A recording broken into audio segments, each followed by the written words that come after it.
In an unexpected twist of events, a woman named Mrs. Askin boldly approached the judge's seat.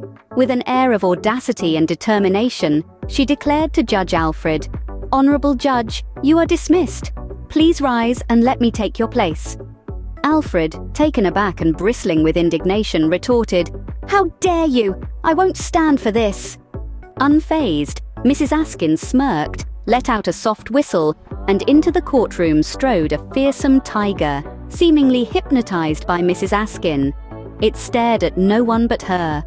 "Say hello to my tiger," Mrs. Askin casually remarked.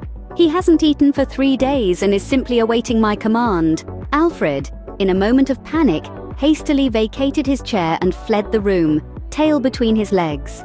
Mrs. Askin, undeterred, continued her odd rebellion against the court. "Well, friends, from this moment I am the judge and I propose a compromise, a blind date," Love's lawyer asked. "What does that mean? I don't understand."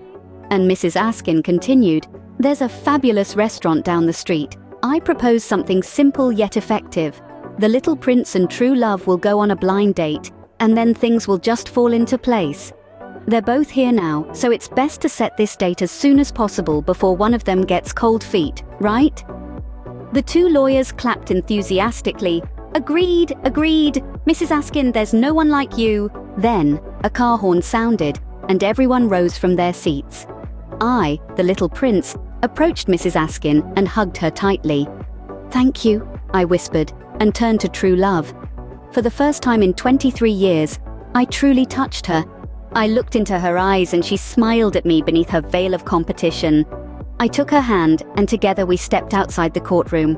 Waiting for us was a vintage 1965 convertible. On its back window was written, "Off to a blind date following Mrs. Askin's compromise." We climbed into the little convertible. The driver turned around and smiled, looking just like Robert De Niro. We set off, happier than we'd ever been.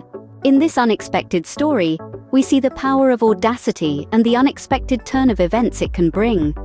Mrs. Askin's bold actions changed the course of the day, and perhaps the lives of the little prince and true love.